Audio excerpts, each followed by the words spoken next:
When I was in the occupied territories a few years ago, it was easy to spot the difference between Palestinian communities and Israeli settlements, because on all the Palestinian houses there were water tanks because of the uncertain delivery of water.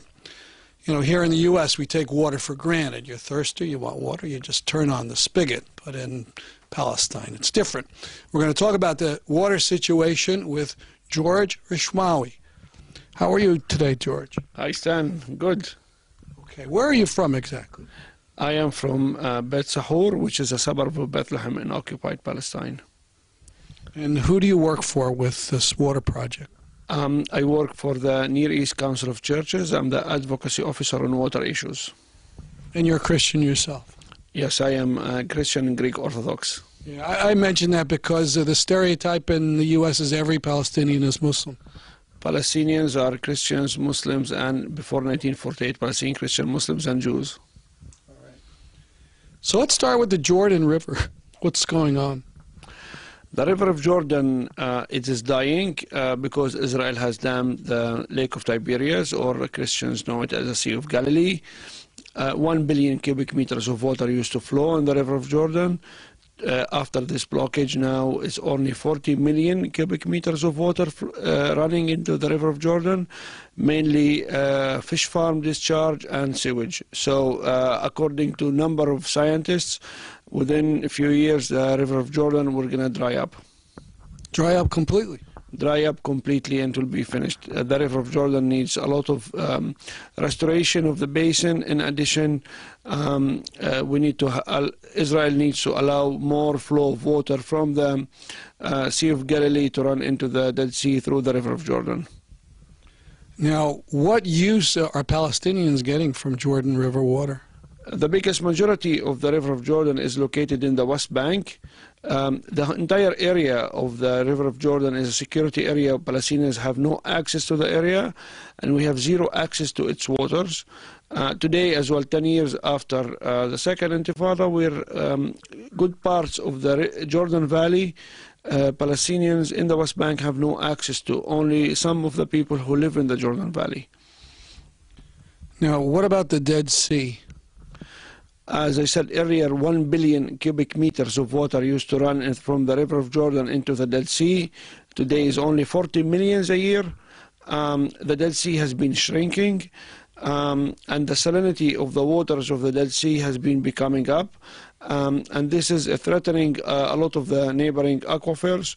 The Dead Sea is dying too. That's some pun, I guess, or phrase. The Dead Sea is dying, but it'll disappear when the Jordan River goes?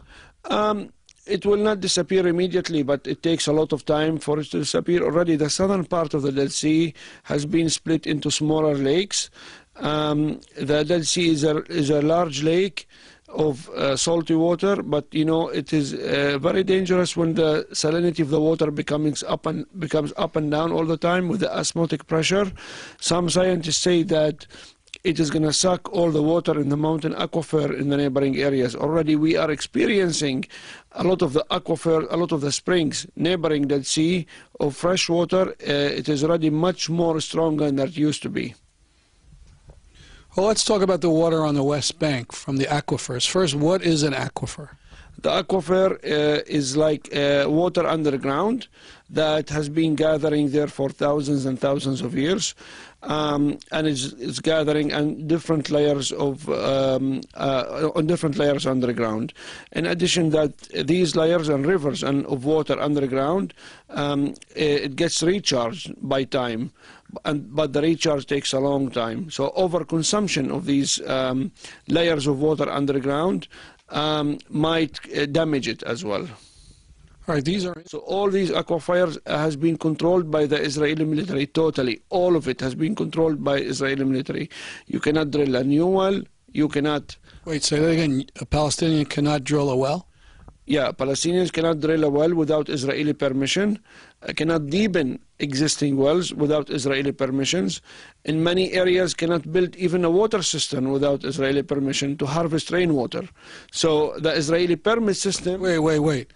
You can't build a cistern to harvest rain? Yes, in different areas, especially in the Hebron area or in Zone C, which is 61% of the West Bank, which is all total under Israeli control. You need definitely to get Israeli permits for building a cistern to harvest rainwater, which makes it very difficult. And this is how water is being used as a tool of displacement for not allowing people to continue living in certain areas and moving them into Pandostans, so that area will be targeted for confiscation for expansion of Israeli illegal settlements. This is happening now. Are there figures? What percentage of the water in these aquifers goes to the Israeli settlements or Israel itself, and what percent goes to the Palestinians? About 20% of this water goes to the Palestinians from the waters of the West Bank, and 80% goes to the Israeli settlements and Israelis themselves. So what we Palestinians are getting only 20% of the water under our feet. This makes us a thirsty nation, definitely. I remember years ago, Israel Shachak talked about water meters on wells, and that the Israelis would inspect, and that the Palestinians were not allowed to take more water out than they had in 1967. Is that still going on? Oh, definitely. Many of the existing water wells, Israeli officers come and check it regularly, on a regular basis. They check water tables, they check consumption and the meters, they check how deep the well is, because you're not allowed to deepen wells without Israeli permits. So most of the wells are under regular check by Israelis. There are even there is worse, in certain wells you don't get a permit if Israeli companies are not installing the pumps and the drill themselves. So this means that if you have something wrong with the pump and the engines, you need to wait for a few months until they allow an Israeli company to come and fix it, like in one of the cases in Jenin. I would assume a lot of Palestinians then have to buy water. Buying water from private vendors is the biggest problem we are facing now. 250 localities in the West Bank are not connected to a network of water. And even if you have a network of water, that does not mean that you will have running water. If you have a network, even you have to buy. Water is very expensive. It varies between area to area. Some places people pay up to 60 shekels, like $18 for 10 cubic meters. This makes it very like $18. Sorry, for 1 cubic meter, about 600 shekels for 10 cubic meter. This makes it very expensive if you compare it to the rest of the world. Well, how much of a financial burden is this to a family? I remember reading somewhere that it's a big percent of their income, the amount of money they're spending on water.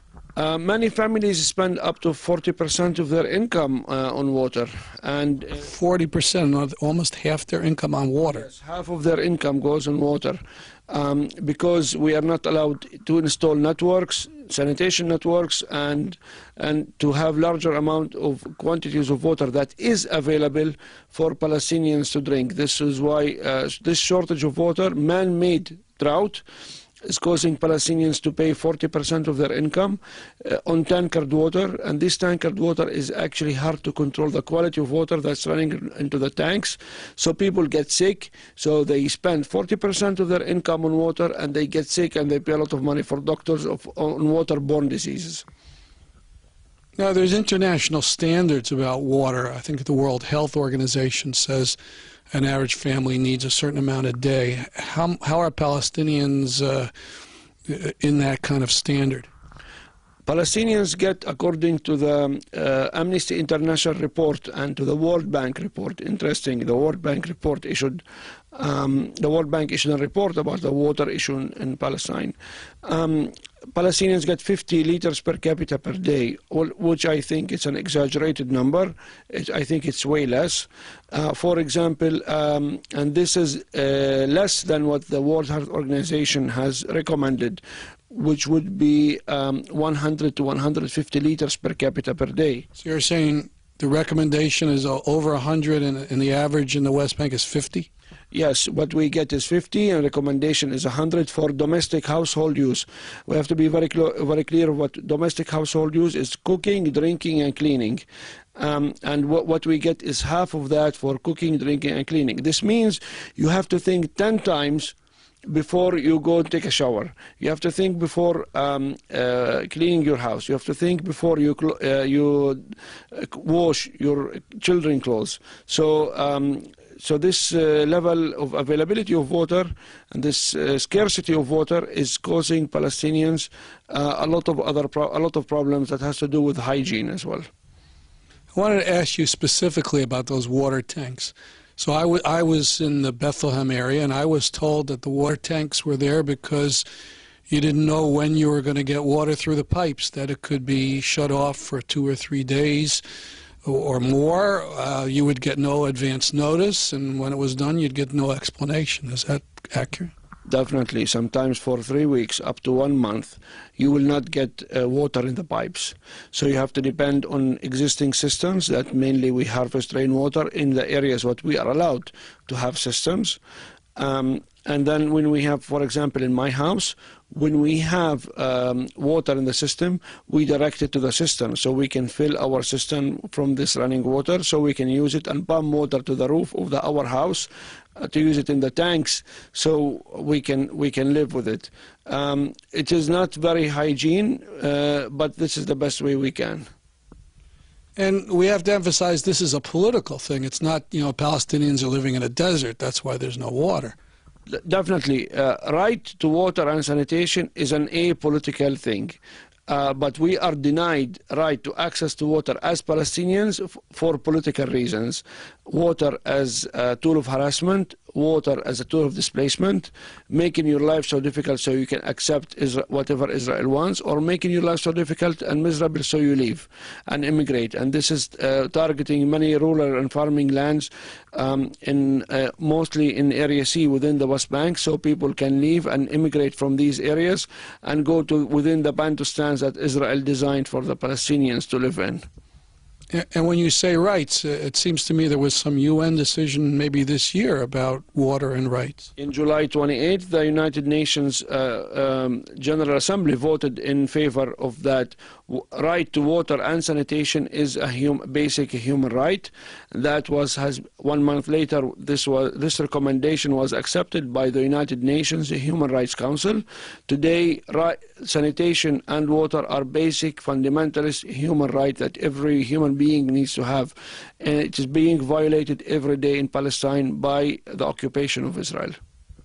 If our viewers wanted to find out more about this, is there one website that would be good for them to go to? Starting website will be the Emergency Water Sanitation /Hygiene, which will be ewash, EWASH.org. ewash.org is the best website to go to for now, where you can have 6 fact sheets and many other information. People can contact me as well at icc.jerusalem@yahoo.com, icc.jerusalem@yahoo.com. Thank you very much for this interview. Thank you, Stan.